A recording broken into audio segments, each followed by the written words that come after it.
sobre el análisis de los líquidos corporales y dentro de ellos vamos a hablar sobre el líquido pleural, el ascítico y el articular.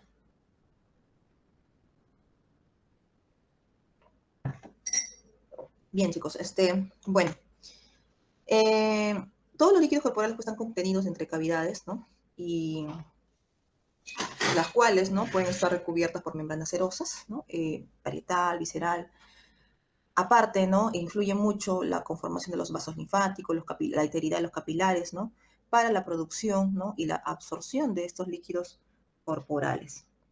El proceso, ¿no? Como tal, de la formación de estos líquidos van a ser dinámicos, el cual está regulado, controlado por la permeabilidad de los capilares a nivel de la membrana parietal, a través de lo que es la presión hidrostática en estos capilares, la funcionabilidad de la presión oncótica, que principalmente se ve influenciado por la cantidad de proteínas o se ve producida por las proteínas plasmáticas con las que se cuentan, y también, ¿no? Con la absorción del sistema linfático. Entonces, todos estos factores van a mostrar influencia, ¿no? Sobre la producción y la reabsorción, ¿no? Por ende, de estos líquidos. Cuando hay una alteración, lo que se refleja, ¿no? Usualmente es a través de derrames, ¿no? Y en dependencia de donde se ubiquen estos derrames, vamos a hablar nosotros, pues, de, por ejemplo, ¿no? De derrame pleural, de una citis o de un derrame a nivel articular. Es importante, ¿no? La toma de muestra. Si queremos obtener líquido pleural, hacemos una toracosintesis. Si queremos obtener líquido articular, una artrocentesis, ¿no? O un a nivel abdominal o una parocentesis. El volumen también es importante, aproximadamente 100 ml se debería recolectar. Se utiliza diferentes tubos, ¿no? O frascos en los cuales tiene ciertas consideraciones, usualmente en lo que es muestra para recuento celular de estos tres orígenes, se recomienda que esté con anticoagulante, puede ser heparina, puede ser DTA para lo que es el recuento celular. Para la parte microbiológica, en tubos estériles parinizados, y para el examen, ¿no? Bioquímico, generalmente se pide que no tenga ningún tipo de aditivo.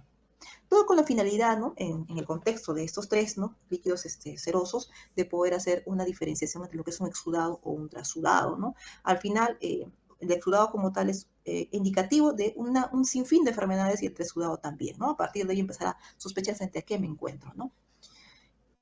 Y en base a ello, pues, hacer la solicitud de diferentes tipos de exámenes. Bueno, aquí un poco de lo que es el derrame pleural, ¿no? Es un líquido pleural normalmente aumenta con el ejercicio, patológicamente aumenta cuando hay un mayor problema de la formación o por un proceso de falta de reabsorción. Y desde el punto de vista clínico, un paciente con derrame pleural puede tener, ¿no? Un cuadro clínico de dolor torácico, dificultad para la respiratoria, y uno hace la percusión, ¿no? Y matidez, si uno hace la auscultación, disminución, ¿no? De los ruidos respiratorios, incluso puede escuchar un ruido, que es el frote pleural, ¿no?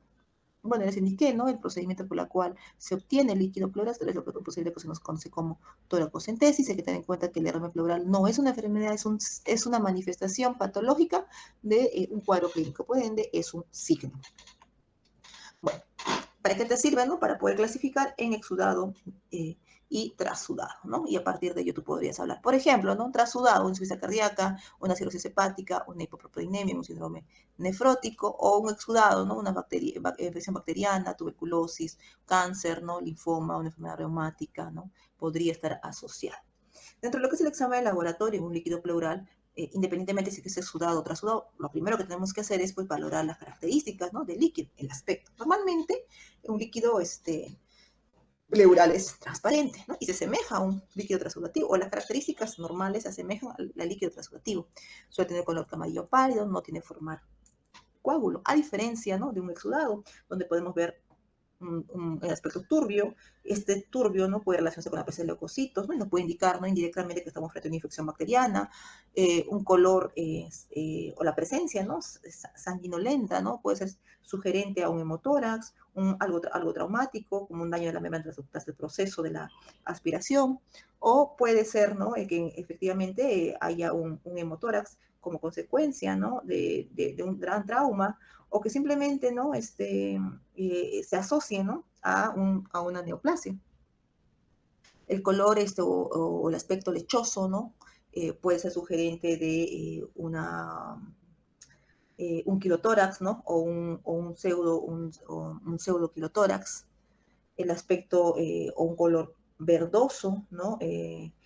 También un proceso infeccioso.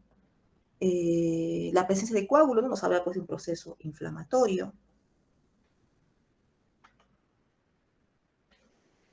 Bueno, o sea, todos esos signos son indicativos, ¿no? De un proceso transudado o exudado. Pero para poder decir, ¿no? O afirmar que estamos frente a un proceso exudativo o frente a un proceso transudativo, nosotros aplicamos unos criterios. Y estos criterios se conocen como los criterios de Lai, ¿no? ¿Qué cosas son? Una combinación de exámenes bioquímicos que aumentan la sensibilidad, pues, para identificar exudados y a partir de ello, ¿no? Podemos clasificarlo como tal. Exudado si cumple al menos uno de los criterios de Lai y será transudado si no cumple ninguno. Y estos son los criterios, ¿no? El cociente valor de las proteínas en el líquido pleural y su valor en suero es mayor de 0.5, ¿no? Exudado. El cociente entre el lactato de deshidrogenasa pleural y la LDH acédica es mayor de 0.6, exudado. El valor absoluto del LDH, ¿no? En el líquido pleural mayor de 200, exudado, ¿no? Da una sensibilidad del 98% y una especificidad del 80% para considerarlo como tal, ¿no? Como un líquido exudativo. Transudado, ¿no? En base a ello, ¿no? Buscar, ¿no? Eso exudado, ¿no? ¿Qué exámenes más adicionales yo le puedo hacer, ¿no? Sin embargo, proteínas, ¿no? Deshidratación láctica, no son los únicos exámenes que se hacen, ¿no? Valoramos también, ¿no? En el examen del líquido pleural la cantidad de glucosa, ¿no? Usualmente, un líquido transudativo o un líquido normal tiene un nivel, ¿no? de glucosa similar a los de plasma, a diferencia, ¿no? de un líquido exudativo que tenga un origen pues infeccioso, donde tiende a ser menor, ¿no? Cifras de 10, cifras de 20, por ejemplo, miligramos por decilitro de glucosa, no pueden estar asociados, por ejemplo, a un empiema, ¿no? Los exámenes individuales tienen menor probabilidad diagnóstica de la combinación de dos más exámenes para hablar de un exudado, ¿no? Por otro lado, el número de leucocitos y eritrocitos no tienen valor diagnóstico para diferenciar un exudado de un transudado. Pero una vez que tú clasificas, en base a ello puedes decir, ya el origen, por la presencia de las características microscópicas, puede ser, ¿no? Si estoy frente a un exudado, hay aumento de polimorfonucleares, a predominio de polimorfonucleares, ya es bacteriano probablemente. O si estoy frente a un exudado, a predominio de monomorfos, si tiene antecedente por ahí un cuadro o un examen bioquímico adicional de NAD elevado, ya, entonces probablemente sea tuberculosis. Entonces, una vez que se tiene, ¿no? ya identificado que estamos frente a un transudado, el siguiente paso pues es la búsqueda, ¿no? Etiológica de ese exudado. Para ello pido otros exámenes, glucosa, ¿no? Enzimas como amilasa, deshidratación láctica, helada, ¿no? La determinación de lípidos, ¿no? Triglicéridos, por ejemplo. Ya, les hablaba de la glucosa, ¿no? Causas, ¿no? Baja de glucosa, paraneumónico complicado, empiema, artritis reumatoidea, neoplasia, tuberculosis, roturas esofágicas, ¿no? En el caso de un proceso infeccioso, pues su causa está identificada, el por qué baja, porque los microorganismos, ¿no? Se consumen, o la cantidad de células que están presentes, ¿no? Va a hacer que se consuma, ¿no? La glucosa que está presente en esa muestra. Los niveles de lactato, ¿no? Suelen ser de gran ayuda, sobre todo para poder diagnosticar, ¿no? O diferenciar las pleuritis infecciosas. Tiene un valor predictivo positivo de pleuritis infecciosa al 94% y un valor predictivo al 100% para pleuritis infecciosa, ¿no? ¿Qué quiere decir? Que sospechamos de un proceso infeccioso y encontramos un LDH normal, ¿no? Entonces, no se trata, pues, de una pleuritis infecciosa, ¿no? Amilasa, ¿no? La amilasa. Lo normal es que eh, o sea, no se espera, ¿no? Niveles incrementados. Puede sospechar, ¿no? En una pancreatitis, ¿no?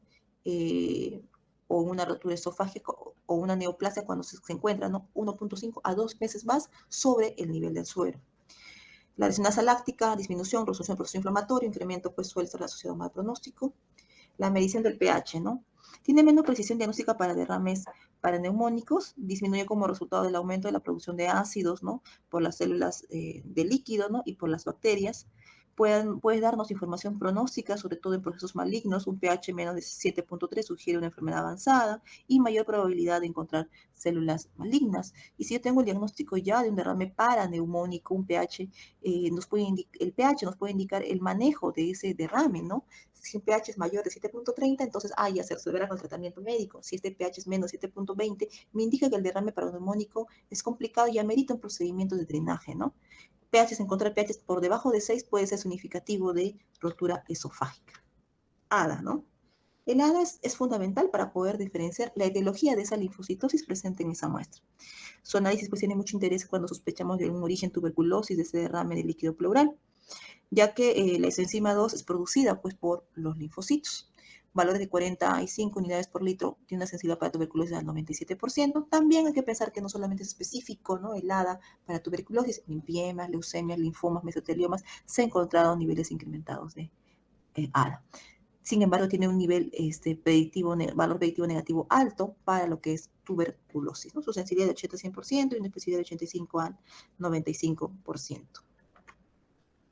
El examen microscópico.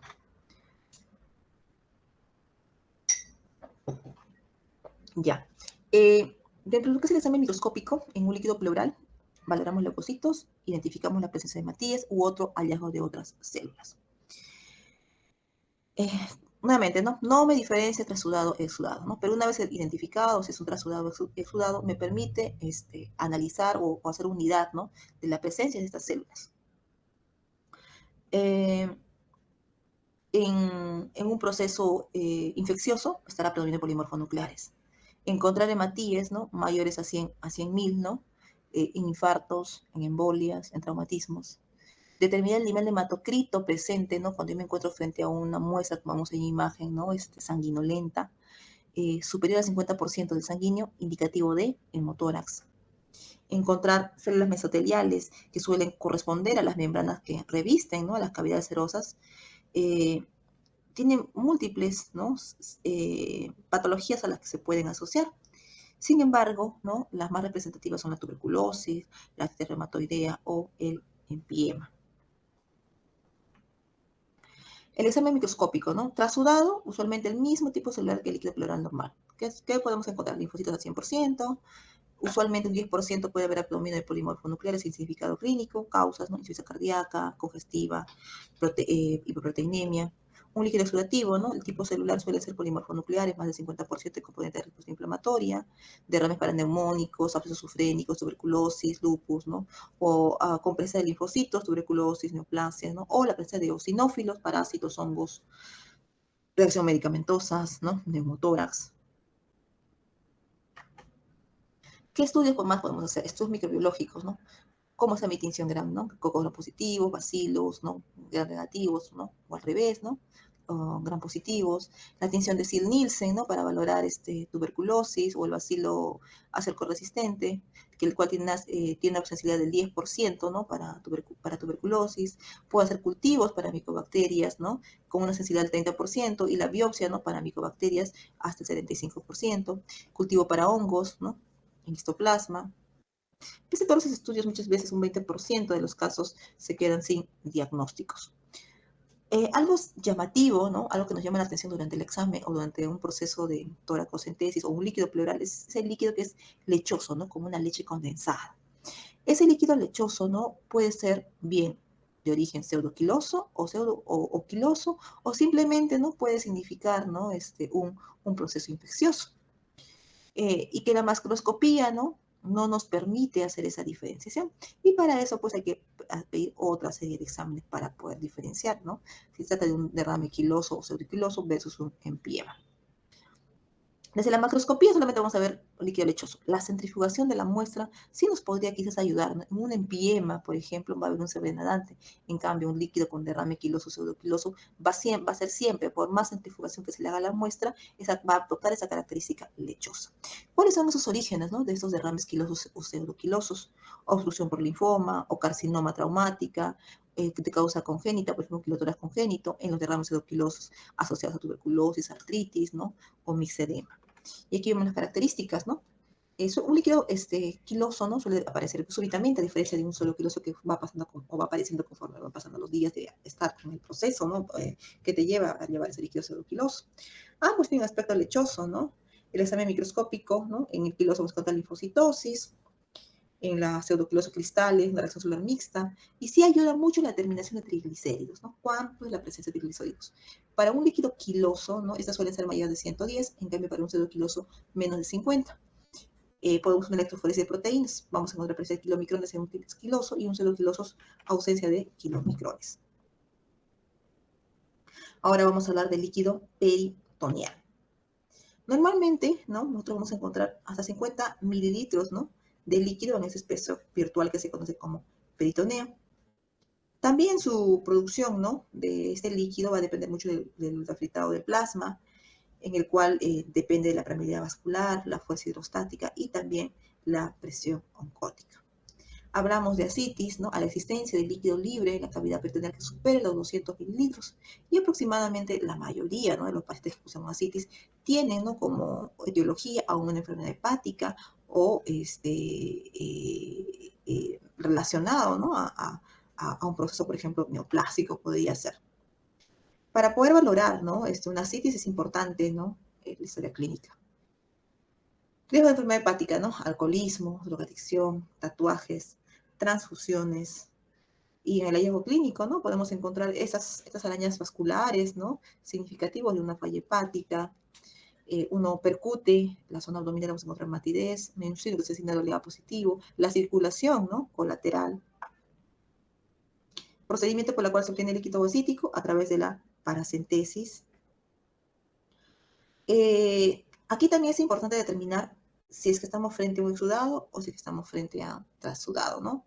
Trasudado, elevación de la presión hidrostática o disminución de la presión oncótica del plasma. Y estamos frente a un exudado cuando existe, ¿no? Una elevación de la permeabilidad capilar o disminución de la reabsorción linfática. Infecciones, tuberculosis, neoplasias, traumatismo, pancreatitis, perforación, exudado. Insuficiencia cardíaca, cirrosis hepática, hipoproteinemia, síndrome nefrótico, trasudado. Y vemos aquí el estudio, ¿no? Del líquido acítico, ¿no? Lo normal es que sea un color amarillo pálido, transparente. Sin embargo, en un exudado podemos encontrar líquidos, como vemos en imagen, purulentos, turbios, sanguinolentos, ¿no? Esos purulentos, como vemos en la imagen, pueden ser sugerentes de estos derrames quilosos, ¿no? Daño o obstrucción del conducto torácico.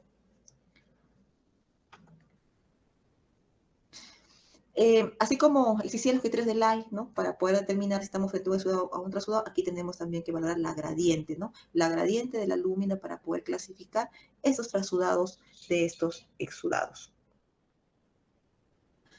Se define, ¿no? La gradiente como la concentración, ¿no? De albúmina en el suero menos la concentración de albúmina en el líquido acítico.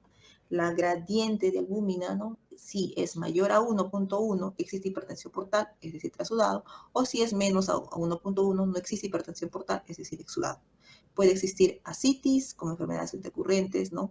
Cirrosis hepática con ascitis y tuberculosis peritoneal con gradientes que van a ser mucho más amplios. Nuevamente, ¿no? Ejemplos de líquidos exudativos y transudativos. El recuento, ¿no? El recuento celular de un líquido acítico, ¿no? Es útil sobre todo para distinguir ascitis por cirrosis no complicada de una peritonitis bacteriana espontánea. En una peritonitis bacteriana espontánea cursa con leucocitosis, que suelen ser mayores a 500 leucocitos, ¿no? O el 50% de neutrófilos. La citología, ¿no? La citología del líquido, ¿no? Acítico es importante para determinar la presencia de células malignas. Lo más frecuente de estas células que se pueden encontrar en el líquido acítico está asociado a tumores de origen gastrointestinal, a tumores prostáticos, a causas de tumores ováricos. Y aparte, ¿no? Junto con el estudio citológico, ¿no? Podemos distinguir la presencia de bacterias, levaduras, enfermedades o microorganismos como toxoplasma, por ejemplo. Bueno, aquí tenemos el estudio bioquímico, no influye en la diferencia entre sudado versus exudado, ayudan a buscar sí la etiología. Las glucosas menores de 50, tuberculosis, carcinomatosis, una urea y creatinina elevada, ¿no? Muchas veces son usados para poder diferenciar entre el líquido peritoneal y la orina.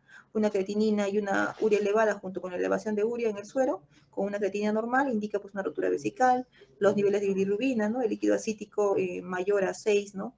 miligramos por decilitro o una relación de líquido acítico y suero, ¿no?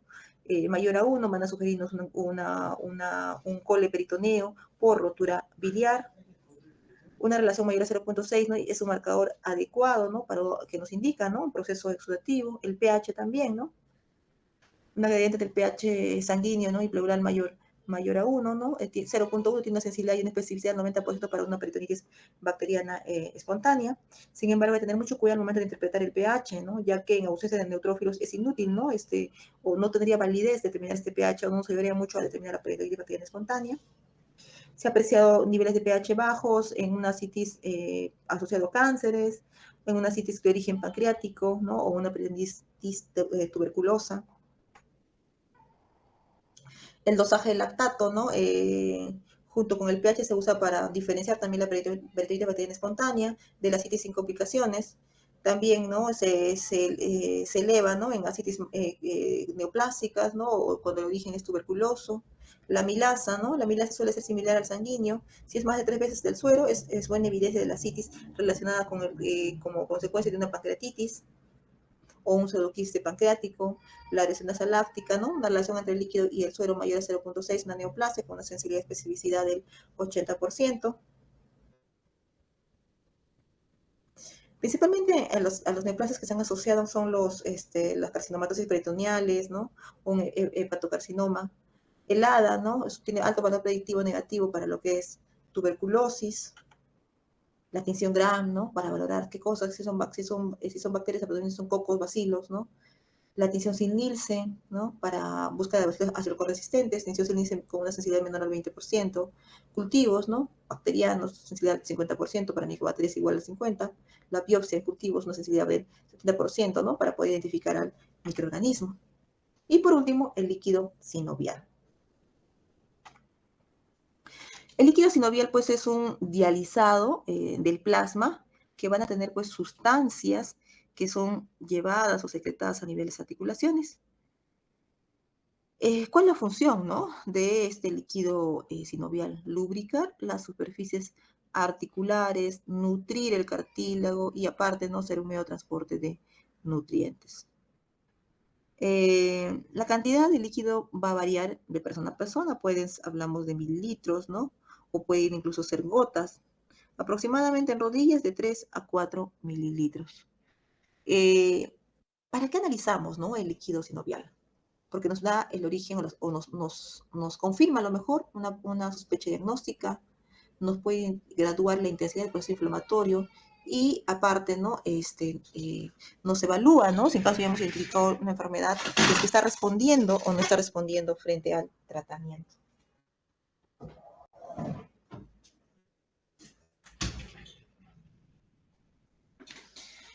Hay contraindicaciones para lo que es el líquido sinovial, ¿no? ¿Cuándo no se puede obtener el líquido sinovial? Cuando estamos frente a una celulitis del área que yo quiero obtener ese líquido sinovial, cuando hay sangrado, ¿no? En casos de hemofilias, por ejemplo, o cuando tiene plaquetopenia, ¿no? O si el paciente está recibiendo algún tipo de anticoagulante. El proceso, artrocentesis, ¿no? Puede agregarse lidocaína, preferentemente, ¿no? Se toma tubos con anticoagulante y sin anticoagulante, con anticoagulante para el recuento diferencial o celular, ¿no? Lo que contamos como citológico, y sin anticoagulante para la parte bioquímica. También, ¿no? Se puede utilizar, ¿no? Para cultivo con o sin anticoagulante. Va a depender mucho, ¿no? De la capacidad que tiene ese líquido de formar o cuán inflamatorio se encuentra, ¿no? Si es que se forma o no se forma de manera adecuada, pues un coágulo. Volumen no guarda relación con la teología de la intensidad, el color suele ser amarillo claro y el aspecto es transparente, ¿no? La viscosidad, ¿no? La viscosidad, ¿no? Va a estar relacionada a la cantidad de ácido hialurónico que se tiene, ¿no? En ese líquido. Normalmente valoramos la viscosidad valorando cuánto se estira, ¿no? Esa muestra. Normalmente es viscoso, se elonga hasta 4 o 5 centímetros antes de romperse. A mayor inflamación hay menos viscosidad. Hay que valorar también en qué momento yo estoy valorando esa muestra. Se ha visto que hay mayor viscosidad cuando la temperatura suele ser más baja. Coágulo, ¿no? Normalmente una muestra no presenta coágulo, ya que normalmente no coagula, no contiene fibrinógeno, pero sí en un proceso inflamatorio podría, ¿no? Debido al paso de las proteínas, coagular. Hay un test, que es el test de mucina, ¿no? Este test se valora, pues, la viscosidad, ¿no? O está relacionado con la viscosidad. Se usa la formación de coágulo y el líquido sobrenadante, ¿no? Por ejemplo, lo normal es que se forme un buen coágulo, ¿no? Y que tras la centrifugación se aprecie un líquido claro. Sin embargo, encontrar, ¿no? Un líquido turbio, sobrenadante, y ese coágulo blando, ¿no? O escaso, suele estar relacionado a una inflamación muy severa. Leucocitos, ¿no? ¿Hasta cuántos leucocitos podemos encontrar? Hasta menos de 200. Y si valoramos esos leucocitos, lo normal es encontrar de los 200, ¿no? Menos de ellos, menos del 25% polimorfonucleares, y el restante suele ser pues monomorfo, ¿no? Exámenes bioquímicos que le podemos hacer, la glucosa, ¿no? Lo normal es que esté en 10 miligramos por decilitro en el plasma. La inflamación, ¿no? Menos de 30, entre 30 a 60. Proteínas, ¿no? Equivalen aproximadamente a los 2 tercios de la concentración de suero, no contiene fibrinógeno. Cualitativamente la cantidad de proteínas suele ser similar al plasma. Las concentraciones aumentadas se encuentran en pacientes con trastornos inflamatorios o en pacientes que tienen sangrado. En la inflamación siempre se parece exudado, ¿no? Vamos a encontrar cifras, ¿no? Elevadas, ¿no? Mayores a 4.5, por ejemplo, gramos por decilitro. Y podemos valorar el ácido úrico, que no suelen estar relacionada, o sea, desde el punto de vista clínico, para decir que es un sudado, salvo que yo sospeche, ¿no? El diagnóstico de gota, y eso me puede ayudar a predecir, ¿no? Que me encuentro frente a esta patología. Microscópicamente podemos valorar, ¿no? Cristales. En gotas, ¿no? Los cristales de urato monosódico. En pseudogota y condrocalcinosis, dihidrato de pirofosfato de calcio. Son las características cómo se aprecian estos cristales. En gota alargados y de bordes afilados. En pseudogota alargados y de bordes de ángulo recto. Valoramos la birefringencia. En gota es negativa, en pseudogota suele ser positiva. Hay otros cristales, ¿no? Que se pueden encontrar, como es el fosfato de calcio, en el caso de la tendinitis, periartritis, atopatías agudas, oxalato de calcio en pacientes dializados, o colesterol en derrames crónicos. Hay unos cristales también, ya, que son los cristales de Charcot-Leydig, que nos hablan de una sinovitis eosinofílica, o esos cristales también se han visto asociados a vasculitis. Aquí hay un resumen, ¿no? De todas las características del líquido articular, ¿no? El color amarillo, lo normal, ¿no? No inflamatorio, ¿no? Amarillo claro, con leucocitos menos de 200, ¿no? Con la diferenciación en cuanto a diferencial menor, ¿no? Para lo que son polimorfonucleares, ¿no? Muy similar al no inflamatorio, ¿no? En el inflamatorio vamos a encontrar células incrementadas, pero no tantas como proceso séptico, por ejemplo, que podemos encontrar hasta más de 50.000 leucocitos, donde el predominio suele ser, pues, a predominio polimorfo nuclear. El color, ¿no? Amarillo claro, amarillo oscuro, en presencia, por ejemplo, de derrames no inflamatorios y también en derrames inflamatorios, ¿no? El hemorrágico, ¿no? El color rojo. Y aquí en las imágenes, ¿no? De la forma inflamatoria, no inflamatoria. El séptico, ¿no? De causa infecciosa, ¿no? Podemos pedir gramo y cultivo para poder hacer su identificación. Hemorrágico debido a traumatismos, tumores, ¿no? Una fístula arteriovenosa, inflamatoria en caso de artritis, síndrome de Reiter, fiebre reumática, ¿no? Y no inflamatorios como desórdenes mecánicos, traumatismos articulares, osteoartrosis. Ya. Ya, chicos, hasta aquí. No sé si tienen alguna consulta.